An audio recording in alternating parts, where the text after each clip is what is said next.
Have you ever tried to tell a friend what someone else said and it just came out all mixed up? Yeah, it happens to all of us. But today, we're going to crack that code. We're going to figure out how to report speech perfectly. And trust me, we're going to do it in a super simple, fun way. Just imagine for a second, what if you had a time machine, but for grammar? A little gadget that lets you jump back in time and report exactly what someone said without any mistakes. It sounds like something from a movie, right? Well, here's the secret. You already have this power. And in this explainer, you're going to learn exactly how to switch it on. Okay, let's dive right in. Before we can fire up our grammar time machine, we need to know that there are two main ways to tell someone what another person said. Think of them as two different settings on our machine. And here's the main idea. That's pretty straightforward. Direct speech is like hitting play on a perfect recording. You're giving the exact words, every single one. Indirect speech, though, is more like telling a friend the story of that recording.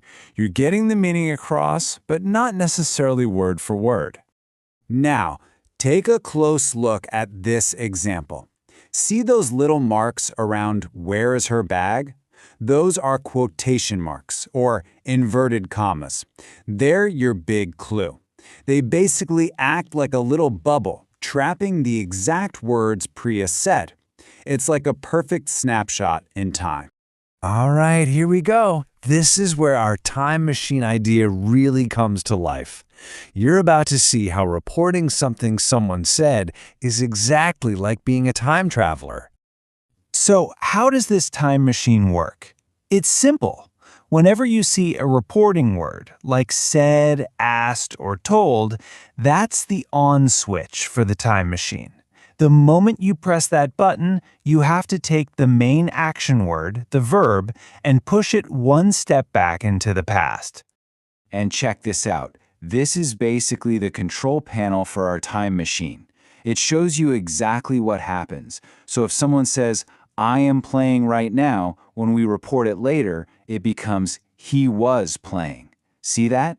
Will jumps back to become would. Even something that's already in the past, like arrived, takes one more step back to become had arrived.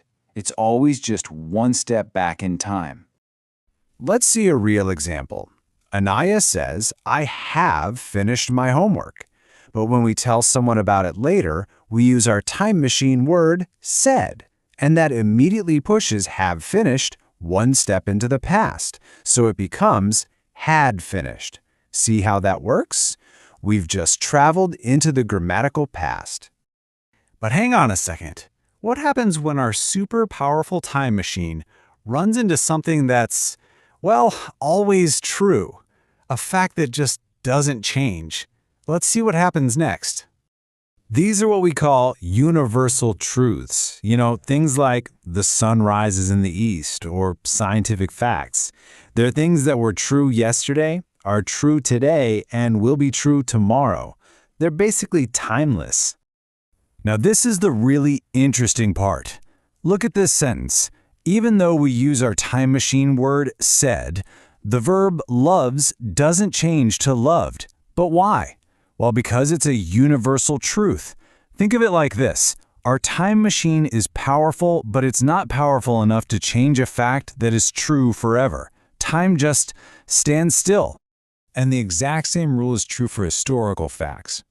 Let's say someone told you, India became free in 1947. That event is locked in history. It happened in 1947, and that date is never ever going to change. So when we report it, the verb became stays exactly the same. Our time machine can't change history. Awesome! We've totally got the hang of time travel. But reporting speech isn't just about time. It's also about changing your perspective. Like seeing the world through someone else's eyes to tell the story correctly. This part is just pure logic, I promise. If your friend Dina says, "I am studious," well, who is I? It's Dina, right? So when you go to tell someone else, you can't say Dina said I am studious, because that would mean you're the studious one. You have to change the pronoun to show who is actually speaking. So I becomes she. You're just switching the viewpoint from hers to yours. It's that simple. And it works the same way for words about time and place. This makes so much sense when you think about it. If your friend says, "I'll meet you here," but you report it later from your home, you have to say, "He'd meet you there." And tomorrow becomes the next day, because the tomorrow he was talking about is now in the past for you. It's all about showing that little bit of distance in time and space. Okay, time travelers, you've learned all the secrets. So let's pull everything together into one simple checklist. This is your final mission guide to becoming an expert speech reporter every single time. This is it, your go-to guide. Just run through these questions in your head. Is there a time machine word like said? Yep. Is it a universal truth? Nope. Okay, so I shift the verb back. Then I change the pronouns. I swap any time words. And finally, I get rid of the quotation marks. Boom, done. If you follow these steps, you'll nail it every time. All right, time for your final challenge. Take a look at the sentence on your screen. Your friend says, "I will see you tomorrow." How would you report that? Go ahead, pause, and think about it. Use your checklist. You've got all the tools you need. Thanks so much for joining me on this little grammar adventure. Keep practicing, and you'll be a master time traveler in no time.